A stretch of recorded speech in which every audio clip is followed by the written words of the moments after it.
carry to be activated, it does take a little while. We talked about the clearance speed, and well, I want to see it come online, but how soon can it come online? So we will head on to the Celestial Palace, and gentlemen, please take the floor. Here we go, RRQ Hoshi versus Omega Esports. Starting it off, let's figure out exactly what's going on. This pause here gives us time to understand who's laning where. Of course, Vin for sure taking the mid lane. You got R7 up top.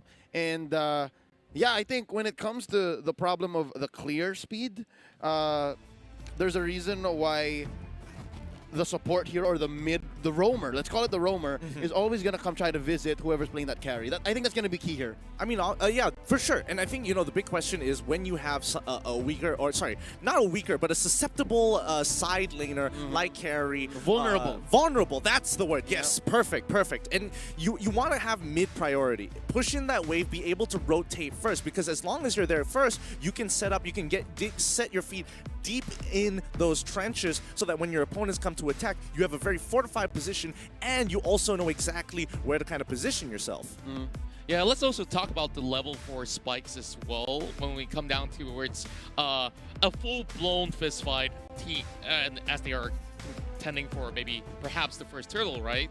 Like, I think it's really interesting where the Aurora stands right here, because on the opposing end you have the Jahit as well as Selena, which of course poses a threat, but that one-shot potential also when 1-1 tries to go up in the air, tries to execute the ultimate, and you try to catch her as soon as you can before she can do anything else, and everyone just collapses on her. That might just be the formula. Which I understand now. If RRQ did not pick up the Eudora, then they would all the more just lose early and mid. Having the Eudora kind of shores up that level 4 spike, because they kind of have a dead hero in carry. A level 4 carry doesn't perform very different from a level 2 carry or a level 6 carry. I mean, you can honestly say that for pretty much every other marksman except for Yi Shin, whose ultimate is more utility than anything else. True, and 1-1. That's the reason why she's still relevant. As soon as you can hit crossbow of Tang, you are invulnerable. So technically, you can just go pew, pew, pew, pew, pew, pew, pew. Not the same for carry. Carry is always going to be in trouble even if she hits her ult. So yeah, most definitely they are going to rely very heavily on Vin. I don't know, because from Omega's side, like this is going to be an execution problem. Can you land those abyssal arrows? Can you be aggressive early on? And I think that might be, that's going to be really, really difficult here. But Psycho did actually take the Benedetta first, so he clears out that mid wave as soon as possible, allowing Ling to kind of rotate down to get that blue. And while the rest of the team is just going to make sure, hey, I'm going to push those waves as soon as possible. Yeah, we do see a lot of pressure going on towards the 1-1 side, and I think it's still pretty much decent that we see some clear rotations on the 2-2-1 setup coming from the side of Omega Esports. So this will be self-sustaining for the moment, and well, what's to say that Ling possibly will be having a lot of all these great vision. We're going to be going on under pause as we talk through things. Now, a double execute setup coming from the side of RRQ Hoshi also poses a little bit of that early threat too. That is something to note. So yeah, now that we have a little bit more better vision on what things are looking like for both teams, this is a roaming Benedetta. So it's neither that off-tank Benedetta, nor is it like the full-on damage Benedetta. It's something in between. It's something that's looking to use parry to actually stun someone, like bait him in, so that the likes of the carry here can actually just go ham. I mean, of course, but I think the best role to call it is the mid laner, because essentially what you want the Eudora to do is actually be that initial roamer, because she can't, like, Eudora can chase, sure, but who's going to initiate those picks and chances to take them out and abuse those double executes?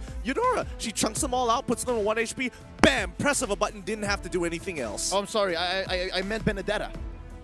Benedetta and Eudora are going to be working to keep mid in control, yes. And then gotcha. Benedetta is going to be using those sword intents to actually act like a backshot, to have additional mobility, right? Like that's not fair. That is an off-kit dash. That's not in anywhere of your skills.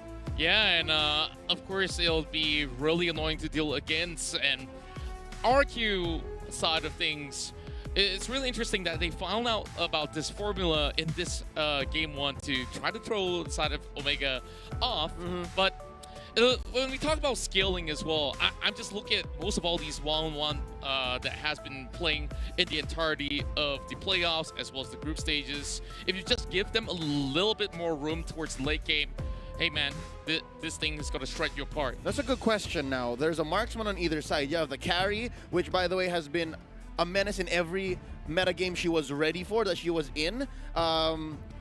First phase bannable in years past. You have the 1-1, which is the current flavor of the month. Gideon, I gotta ask you, man, when it comes to the 15-20 minutes, if it does get to that point, if we go the distance, who has better scaling?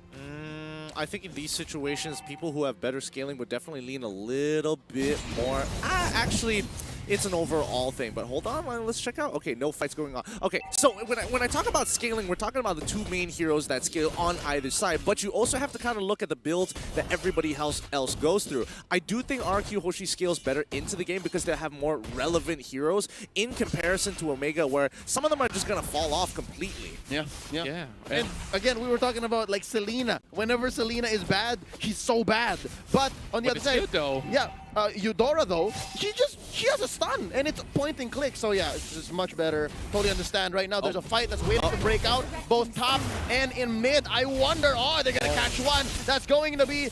Oh, that's going to be flicker out. Heath burning it already 2 minutes in, and the first turtle is going to be started in by Psycho. Such a great reaction coming from the side of Heath, as he has already read the situation well enough. And keep in mind that there's also going to be that link. If he sets up a perfect Tempest on towards some of these team fights, it could be a pretty huge one out there. And when we talk about these two sides, of course, it's definitely going to be hard to tell, like, okay, which one gets activated first when we talk about the marksman. Because honestly, the carry is going to take a little bit of time before getting things like the Golden Staff or the Demon Hunter Sword or stuff like that. Yeah. But yeah, like back to what was being mentioned by Gideon, it's a little bit more easier to execute compared to Omega. Yeah, and especially at the highest levels, right? You want to minimize your possibilities of making that mistake, and the more that you can minimize it, the higher chance of more consistency you can receive. Oh, here it comes. That's going to be 4 members from RRQ Hoshi coming in. Oh, and they're so aggressive. Lemon gets taken down first. Blood here drawn by Hajizi, plus the turtle. Ooh. And that's going to be some revenge from Albert, taking out Mr. Fundamental himself. That's going to be 2 going over to RRQ Hoshi, taking down Kenji. And are they done? The answer is yes. Omega Esports don't want more of this. All I gotta say is, youch. Big ouch. I mean, Omega, they saw 2 of their guys go down so fast. Hajizi is like, nah, get me out of here. I don't want any of that no more. Yeah, R7 arrived to the scene and he's like, okay, Big Dragon coming through, and you know the case is pretty much close right there. So 2-1 at the very moment. Honestly, the small little lead that they are getting from the side of RRQ Hoshi can still be contested right here in this sort of way, but Unstoppable Force has already been used up. Ooh, defensive Electo final blow right there by Psycho, saving himself. And yeah, I'm liking what I'm seeing from Omega Esports here. They're building up their confidence. They did lose that big team fight inside the Turtle Pit earlier. They are maintaining this small gap to RRQ Hoshi, about 200, 300 gold. But right now, we're looking to how RRQ Hoshi can kind of make that gap a little bigger. What big move will they do next? Or will they just let Omega Esports go in and make them pay with a counter attack? I think if I was in Omega's position, I'm starting to look for picks around buff timings, which is going to be like you're targeting Ling to make sure, hey, if Ling is on the purple buff, I want to look to try and punish him as he's trying to clear that area of the jungle. And if not, oh, he's not there, let's rotate down to bottom side until they get caught out. Speaking of getting caught out here, Hajizi has just arrived, but instant response coming from Lemon just to flicker away. I think both of these teams kind of have this like interesting side quest of, yeah, besides these big neutral objectives, we also want to take down these side lane marksmen. And now Heath takes quite the blow, but he's saying, sir, can I have some more? He wants to go for another fight because he does have his ult on. And oh no, that's gonna be Psycho barely getting away. Oh, and the delay damage from the trap and the slow taken in. Oh, Yelly Haze just catches him off. You know, talk about really unlucky there, because he does use the final blow to try and negate the damage, but unfortunately it's just like literally 0.2 seconds off from the delayed damage, but the fight is already beginning. Heath is going to make the run for it. And R7 here in half dragon form, able to push people back because he still has some Sha energy. Oh, it resets. Curtizi here putting a beat on him, and they are going for what I think is the second turtle of the game. It's taking quite a while, and Hajizi, oh, he says the coast is clear, but for how much longer?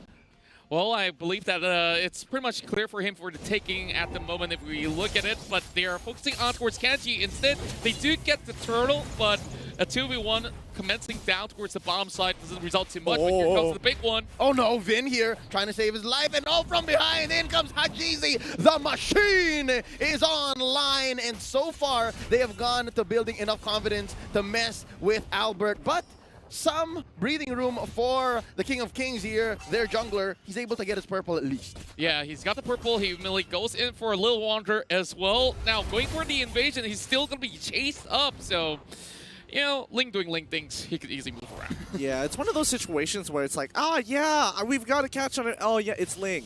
Oh, that's so much fun. He just jumps away and makes a full rotation down towards our top or bottom side and we can't catch up. Fun stuff, fun stuff. But I think RRQ at this point in time, as long as they kind of just maintain the goal differential to about 2 to 3K, it's going to be relatively fine. Omega won't be able to kind of force situations on top of RRQ Hoshi unless they get a catch. Yeah, here you can see already, right? We're about 7 minutes into this game. How disciplined and how good these two teams are. Oh. Hold up! That's going to be some burst damage laid down onto Vin, but he doesn't go down without a fight. Yelly Haze destroyed. Tempest of Blades here, chasing him down. That's Albert looking for one. Psycho finds Hajizi. That's going to be a shutdown onto the Roger, and they are sitting neck and neck, 4-4. But all this time, Omega Esports was just setting up a push. Otis, Morton, Ruby has already arrived, and they're already chasing right in. Psycho caught in between, but they are trying to make an escape out of that. Oh, R7 waiting in the bushes. Oh, using the tail of the dragon. They're trying to make Kenji pay. He does get himself a Cyclone Eye, but off camera, that's going to be Lemon taken down. It's a marksman and marksman fight, and that's Curtizi winning down bottom. Definitely we're going to be having to look in towards itemizations as well, because at this point it's getting a lot more interesting. So Gideon, just looking at things, we've already got some big stuff coming in the way. Yeah, honestly, we're looking at Lemon, who only just has his endless battle here, but we're looking over at Hajizi. He's already got the Demon Hunter sword on top of the boots, on top of that corrosive sight, so he's going to be pretty relevant into this game. He might not be doing the most amount of damage, but at the very least, he's slowing them down for the rest of his team to kind of catch up and take out. And looking at Hajizi, he is, I guess, halfway through his endless battle as they go for this turtle, the very last in the game. Ooh. Looking for it. There you go. They take the turtle, and just like that, it's a Mexican standoff. It's just who's going to pull the trigger first, who's going to jump in with their ults and start it strong. And I think in this situation, without R7, Omega Esports has the range advantage, especially with the reach that the Abyssal Arrow has. Yeah, and he's all the way on the other side of the map, and they've already understand that. Oh, flicker right in! Ejector onto one. That's going to be Vin blasted down by 4 members of Omega Esports.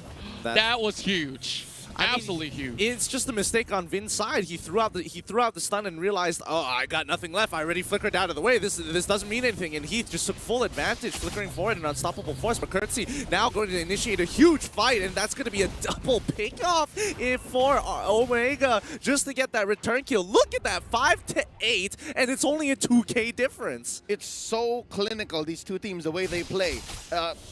I mean, this cliche has been mentioned. I'm pretty sure I'm beating a dead horse, but it's so chess-like, right? I'll give up my pawn, you can have a rook, but then after that I'll take a bishop. That's what this 5-8 is looking like, especially with this, you know, relatively small 3K lead. Indeed, but for the RRQ Hoshi side, they're slowly losing pieces after pieces on an unequal term. And speaking of which, they're going to be taking this buff if they don't do anything about it. Ooh, that's going to be Psycho coming in between 4 members. He wants it. Kenji trying to look for a good hook, and he finds it. In comes Hajizi, but that's going to be a stun. Psycho pays the price. R7 says, get out of our jungle. We don't want Shell here, but Hajizi wants more. Does he have the support? Yes, he does. Oh, they're waiting. They're waiting. They say we're calling it tough.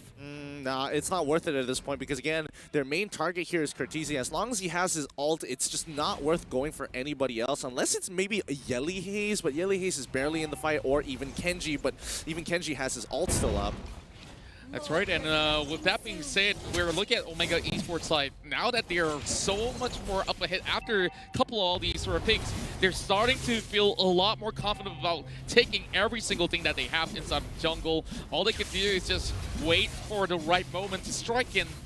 We do have the Lord up available, but over here, a little bit of a slight 1v1 between Albert as well as Kenji. Oh, it's just the battle of swords and sights, and here comes Lemon, Tempest of Blades, barely misses. Oh, he's got some dashes here. He's trying to grab him. Oh, there you go. Full range stun here by Yelly Hayes. Gonna be using the dashes, trying to get out of there. Not enough to save Lemon. That's 1 for free. Oh, this is while they were going for the Lord. Psycho goes down. Hajizi takes him. R7. Here comes R7. What? Oh, wow. No. A dragon helps the Lord get stolen by R7. That's going to be R7 surviving. Oh, I think it's worth it already. Crossbow of Tang. 4 members down. Traded off for the Lord. Oh. No way. No absolute way. Even though they do get the Lord, just look at the Ruby right down below. Like, this Lord doesn't mean a thing at all after getting snatched away, but at least it buys some time for RRQ Hoshi. I mean, they're up by 5 towers at this point. RRQ Hoshi has not been able to kind of break through. Omega will be stopping that Lord right in its tracks. And I mean, if they had more of a wave onto mid and topside, they might have been able to get both inhibitors at the same time. And I think RRQ Hoshi, this game is slowly slipping out of their hands. I hate to say it, but stealing that Lord at that very moment is the equivalent of using a Band-Aid on a bullet wound. It held them back for what, 30 seconds tops? And they're still maintaining map pressure. Yeah, and of course, with that, they only gain maybe very slight edges out of that by just putting their bodies at where all these sort of bullets are coming through, and they just have to do something just to have that knee-jerk response. And while at it, I guess they just have to wait for another sort of opening at this moment, which is not going to come by not until 20 minutes or so. Speaking of 20 minutes, Gideon seems to know what timers are like. And Gideon, what's your feel, man, right now before this fight happens? Oh, it actually has started. Too late. Kurtese gets blasted by Vin. Not over. They're looking for some revenge here. Vindication. That's what Omega Esports is looking for. They take out Yelly Hayes. R7 is a man on a mission. They're going to blast this turret and push Omega Esports back in. Now, that timer, man, 13 minutes in. How long until we see Lemon pop off? I mean, honestly, let's double check the items so I have a better idea of what where is he with that. Lemon is currently at 6,000 gold. He's got 2 items, both pretty defensive. He doesn't even have the golden staff yet. I think at this point of time, he needs to get the golden staff to have that major kick of damage. So he'll probably get that at the 42,000 gold mark. So my guess is going to be the 16 or I'll give him a bit of credit if he doesn't die and works perfectly. 1530. Ooh, very close. And that's Kenji flickering in. Enough to save him. Tempest of Blades. Oh, no. Albert don't want none of this. And Hajizi putting a beat on him. There's the unstoppable force from behind. Can they juggle the aggression from underneath the turret? Kenji's still alive. No. Lemon about to get destroyed. Hajizi gets him. Heath puts the nail in the coffin. It's a trade so far. Hajizi for Lemon. The fight continues. Kenji's looking low. That's a blast onto Heath. Vin takes him down. This turret still stands. And only RRQ can win fights that way. Going back and forth, back and forth. And they are just forcing fights by hook or by crook. There's no other way to go about it. They don't care if they lose one member as long as they get more in return. I'm not gonna lie, Vin's is starting to become a bit of a problem for Omega in this point. And I think that's where the executional part of it is starting to kick in, because as you can see, Yelly Hayes, he's not landing as many abyssal arrows, and even if he does, he's probably not gonna be able to capitalize on it in comparison to Vin, who just goes in, full combos you, walks away and says, R7, go get him, boy. Yeah, and we've already seen purchases like the Blade of the Hepta Seas coming in as well. So very much interesting as we hit towards the 15-minute mark. You can see that we are having pretty much an equal level terms after so many fights. RRQ Hoshi, not in the number of kills, but the goal has already been equal. Oh, yeah. Barely 1,000 now. Barely 1,000. RRQ Hoshi, the King of Kings, have figured out this strategy. And just like that, I think Gideon is on the mark pretty much. About, what, 3 minutes away since he did say. And right now, Albert. Omega Esports isn't as confident with the Lord this time around. Oh yeah, definitely not. I mean, honestly, I was off by a full 30 seconds there. Lemon just got his Winds of Nature, and that's going to be a huge, huge buy, because that means Cartesian as well as Kenji can't take full advantage of him. Things are looking relatively difficult at the very moment. While a couple of all these abyssal arrows being sent out, Demon Hunter Sword being purchased by Hajizi, so a little bit more spike coming in for the Roger, which is definitely great news for Omega at this point in time. Yeah. You see a little bit of split push being done by RRQ Hoshi, Oh yeah. and they're still not letting their eyes off as Omega Esports still eyeing on towards the Lord. Yep, that's the advantage that Albert has here as the Ling. He's able to push these lanes, cut him where he needs to without any punish, actually, because of Finch Poison. That's exactly what he's doing. But it looks like Omega knows he's up there. Omega wants to make the most of the situation and is trying to force a fight with RRQ. What they're trying to do is catch one off at least, and that's a good -1. A -1 goes miles in situations like this. This is a situation that they are looking for, making sure that somebody takes good care of the side lanes, and as many of these Omega Esports members goes there, they will try to find a setup over on towards the Lord side. Oh, wait, there's a fight. Wait, is there not a fight? No. Oh, no, they backed away. Sorry. Yeah. Oh, they catch one. That's full stuns onto Vin. Oh. Honestly, at this point in time, it's a game of cat and mouse. Whoever gets picked off first is going to essentially win or lose the fight. But I have to point out here, it's 9-14. It's they're 3 towers ahead. They're literally 5 kills ahead as well. And it is 49.2k to 49.8k. Where is the disparity here? There is almost no disparity at all, even though in every single numbers and 2 turtles on top of all of those stats, how is Omega not ahead? RRQ has just been really proficient in their way of farming. If I may build on that, it's a game of cat and mouse where neither is sure which they are, right? It's also a blind game of cat and mouse, and it's very important to check your bushes right now. And the one person or one team who has the advantage when it comes to the range and the vision is Omega Esports. Now Heath catches Psycho. Oh, they catch Kenji off guard in the Omega Esports side of the jungle towards the purple. That's a huge -1 for Omega. I wonder how Omega's gonna just recover from here. That's right, a big opening that they have managed to find just by having the Benedetta pulling all the attention, and now they fixate their attention on towards Lord. Instead, they want Omega to commit. Without that Ruby, things are definitely going to look a little bit haywire in this sort of fight. Sideways, if you ask me, sideways for Omega Esports. This time, that's a huge chunk of damage, of lifesteal, and of crowd control. And I think what Omega Esports trying to do is reset.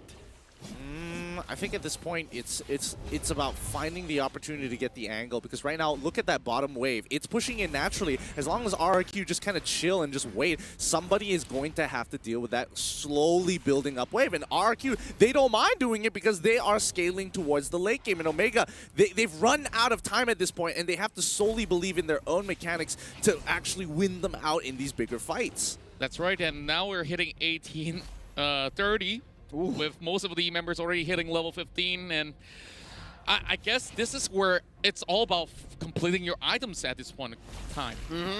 At M2, or at least, right? And even the playoffs specifically, when you reach the 18-20 minute mark, that's basically a marathon. Like, this is longer than usual already, and right now with Kenji back on the map, they have eyes on Albert since he is pushing down bottom. I think Omega Esports is just going to jump the gun. They're just going to go for it, saying, just start it up, start it up. Just hope that Vin isn't there and that Albert isn't ready with the retribution. Oh, this is going to be big news here. Ruby is being pretty occupied, but they understand once again. They're going to go in for another reset, but Heath, though, playing with fire. Oh, he got caught out. That's at least one ultimate from Vin. They have the timer. They have to make sure that inside, deep inside, they know what it looks like for the opponent, what kind of firepower they're packing. And wow, again, they're back to the game of how low can you get Lord before the opponent actually jumps in, bites. Yeah, and Lemon, although he's 60%, easily could just find his way to live steal Malefic Roar on the hands of Cortese. And yeah, very much interesting. Just keep your eyes, like, while this, you know, boomerang game of who can get the Lord lowest before resetting, just look on the opposite side of the map here, because you can see that Ling as well as Ruby are both trying to make sure those lanes are clean. And RRQ, simple macro here, just get a wave pushing on their side, because again, if Omega Esports walks out too far, you can punish. If one person goes over, you start the Lord. You put them between a rock and a hard place, and eventually somebody is gonna crack. Yeah, and if we do look at the goal differentials, it honestly doesn't matter at this point in time where most of the people have already completed all their items. And yeah. being up ahead means that they are shoving way harder towards the side of Omega. Dude, check out that graph, man. Omega was just dominating the first half of the game, and then RRQ Hoshi just slowly catching up. If only Omega was able to close out that game. Man, they must be kicking themselves like, oh, if only we had that Lord and it didn't get stolen just now. That's essentially the story of the past 5 minutes. The past 5 minutes have been RRQ Hoshi just applying pressure on Omega Esports. And some part of it, I believe, is just conditioning. Like, slowly but surely, RRQ Hoshi has been saying, all right, if you don't do anything about this, Albert's just going to push and penetrate your lane down bottom. And right now, again, back to the game of hot potato onto this Lord. It's a matter of allotting resources. How much are you willing to put on the line to be able to take this huge objective? Now, Psycho at half health. And now it's Lemon they send over. Oh, this is going to be a push. Yeah, and that's my attention actually fixating on towards the lower side of the map. And with that, RQ still wants to play this Dance of Death. How are we going at it finally? Oh, they're going in. This is no turning back. That's Heath getting blasted. He's still alive. R7 with the black Dragon form. Tempest Ablaze in here. That's going to be a knock-up on the Psycho. R7 being pushed back. That's going to be Vin taken down by Hajizi. Oh, it's looking grim. Heath destroyed from the back line by Psycho. That's going to be 2 for 1. Lemon destroyed by Hajizi. And now the Wolf, the Machine, is on the chase. Psycho, oh, he needs the Cyclone Eye. Oh, he's going to get it. But inside the orange buff pit, that's going to be the Hajizi run. Taken down one last 1 for 3. Is this enough space for the Lord? This should be plenty of space for the Lord, actually, unless Albert makes a bad steal here, which I don't think he's going to do. In most situations, Lings are just going to cut the wave, but considering the wave still has a long way to go. No, the burst is just too much. That's what, 4 members of Omega Esports? Oh man, RRQ Hoshi's very own R7 was a little too optimistic. Yeah. Absolutely dropped the ball right there. You can see Albert can only fly around just to see this Lord go in the hands of Omega Esports. And I'm pretty sure the Filipino fans here rejoice after that long dance. And it all started from sending Lemon right down below, and Omega Esports knows, okay, we can actually catch them out of position, and that's where that 3-for-1 trade didn't go anywhere as planned for RRQ. I think RRQ at this point in time, it's just a game of cat and mouse because, again, there's nothing much they can really do about it in most of these situations if they put themselves too far out and they get caught out by Heath. And you know what? Speaking of Heath, in that last fight, he preemptively flickered forward thinking somebody would be further, deeper into the brush. Ends up they were standing right in front of him and he just blew his flicker for no reason. But here comes Luminous Lord. Oh, but he got away with it anyways, right? Here we go now. Finally, the first inhibitor taken down, and it's going to be on the side of RRQ Hoshi. That's going to be quite a few ults spent by RRQ to take down Lord alongside that inhibitor up top as well. So it's a 2 for none, relatively clean for Omega Esports. Impressive how they're able to just center and just gather themselves once more, especially after earlier how RRQ Hoshi was slowly turning the whole map blue. Right, and now Psycho tries to cut off the wave, but that's going to be Hajizi running away. Immortality popped in here. Vin destroyed by Kurt the Hurt Teasy, and now Hajizi. That's going to be R7 taking him down. It's so far a 1 for 1, and right now Albert destroyed once more by the 1-1, and they're going in. That's a lot of damage coming in from Lemon. That's Heath. Mr. Fundamental destroyed, and right now that's another pull. Lemon survives. Oh, I think he's going to heal up because they're still ready. They're going for this half health on all members of Omega Esports. They may have been going in too deep, and I think the investment has already been spent. R7 destroyed. That's going to be 1.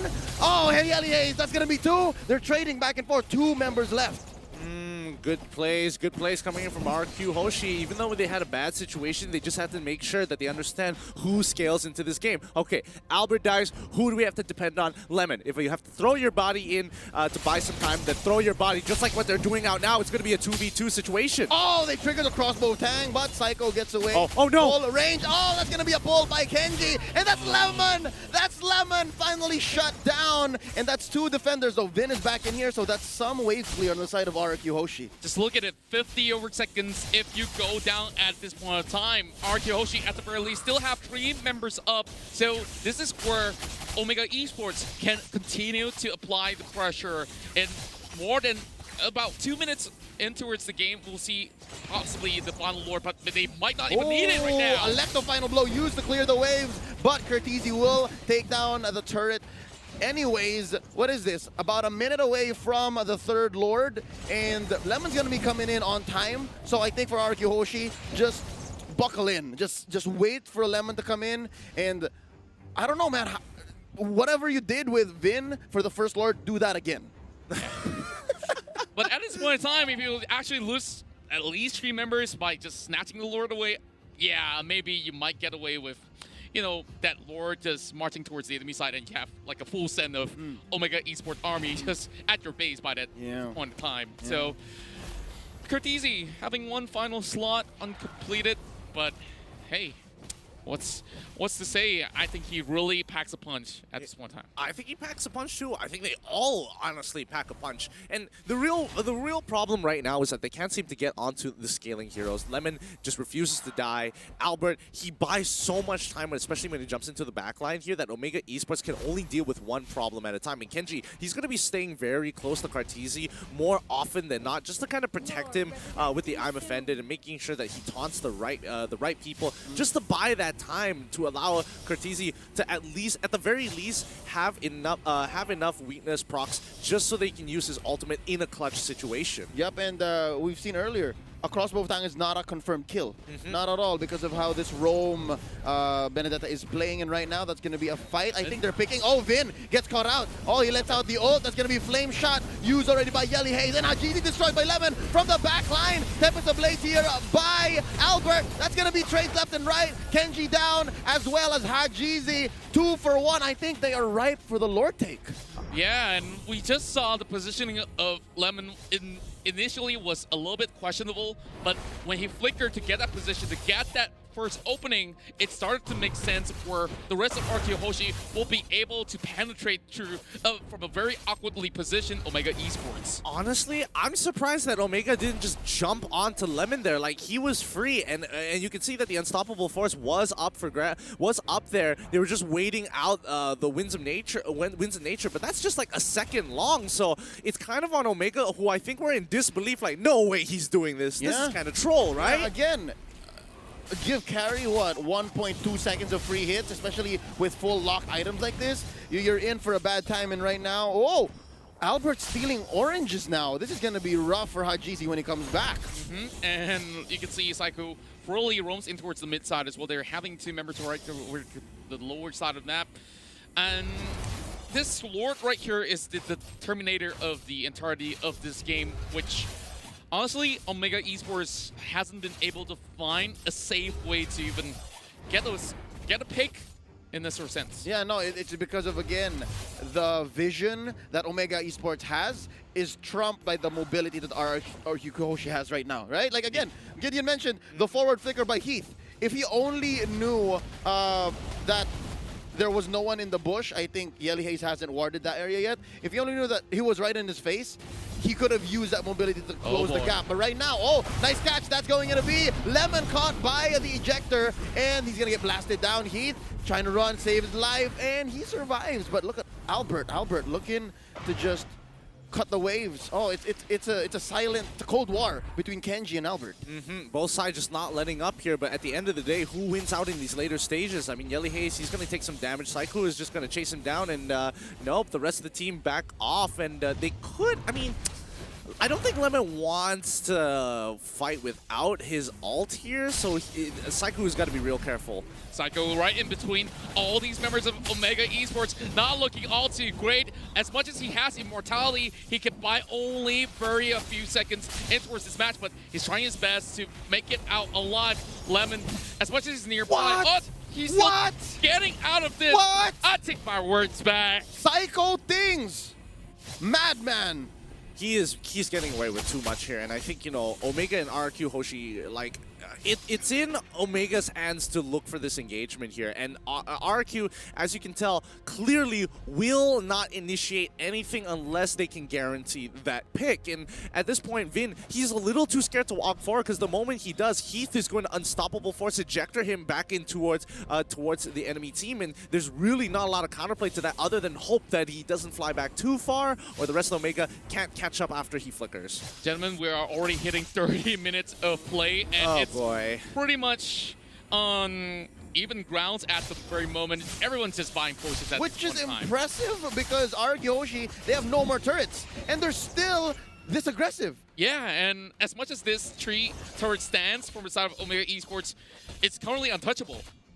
Yeah, so it's more of, again, a standstill right now. Yeah. Deadlock. And hold up, RRQ Hoshi.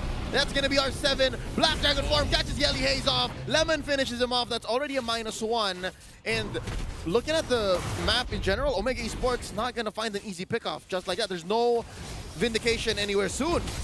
Not even Psycho. Again, we know Psycho runs away like this. This is what he does. Yeah, he just gets away with everything on the line, just pulling every aggro that he can possibly get. And this constant split push will not stop at all, but Lemon, he could possibly solo this if Omega does not pay attention. I mean, Omega definitely knows that this is going on. However, they have to send members to the other side of the map, and Albert, he's able to control this, and he's going in for the full engagement. Oh, there's going to be Heath. His immortality pops inside. He has a few shields to buy time. Oh, Curtizi, just in time. Crossbow tank, and they burst him. That's Heath taken out. R7. Where is R7? That's going to be Curtizi. Oh, Hajizi as well. They're running away. Oh, can Psycho finish him off? Lemon from behind. Kenji gets him. That's Psycho taking down Curtizi. 1-1 off the table right now. Kenji flickers in, saves himself just in time, and now there's Hajizi. There's two chances at a steal here. Hajizi and Kenji. I don't know. Yelly Haze needs to start clearing waves. And yo, this might be RRQ's. I feel like RRQ is just more confident this time around. Like it should be. However, Selena and those Abyssal Arrows could be the game changer. Vin just waiting for the catch. He gets caught out himself. Oh, Vin is still alive because they are going to burst down Yelly Haze. And Yelly Haze is still in this. Vin gets destroyed. Hajizi gets him from behind the delayed damage. Gets down Yelly Haze, and there's still 4v3. Hajizi survives. Psycho's chasing him. Oh, they're looking for the juke. And, oh, what a transform! Oh, they're going to find them anyways. Kenji's still in this. There's not enough damage from the side of Omega, though. Fight's still going on here. Going strong. This brawl is going to go. Kenji finally gets taken out. The ejector onto Psycho. This is finally looking good for RRQ. My goodness, Omega, they've got to be real frustrated about this entire situation. Yo, just look at the waves that's already crashing right in. Oh, this is something that RRQ has to watch out for as well. Again, note, they can join fights as long as they want, but if they don't manage their waves, it could end in the blink of an eye. And I think all of these long team fights, it's resulted in, again, more members of Omega coming back, but finally this is third Lord. I can say confidently, it's gonna go definitely to RRQ Hoshi. Oh! Definitely. Close. I thought there was another Vin situation. Yeah, it almost could have been in that sort of sense with Heath being so close by. And unfortunately, things are starting to open up for the side of RRQ Hoshi. And Omega Esports had to back away and retreat, not having Hajizi as well as Kenji around. There's so many switch of itemization going on. And we've seen the Rose Gold Meteor being bought there by Curtizi. Yeah. Kurt's swapping around. That last slot is his juggle slot. Yeah, I mean, it's going to be important that teams know how to juggle their items, especially this late. Oh wait, hold on. This is the pick of a lifetime. Bin is getting chunked back, but this could be the fight that they've been looking for. Like the final blow by Psycho, trying to dive in and take out the softies from behind. Heath destroyed here by Lemon, and Psycho able to just maintain pressure here, just escort Lord into this inhibitor, and that's going to be Kenji getting blasted down by Lemon. Ladies and gentlemen, carry is back. That's going to be the push on all 3 inhibitors for Omega Esports. Curtizi taking down Vin. That's going to be a crossbow of Tang. Hajizi destroyed here. It's just a matter of time. They just need to focus down on the base. And ladies and gentlemen, the King of Kings take game number 1 after a long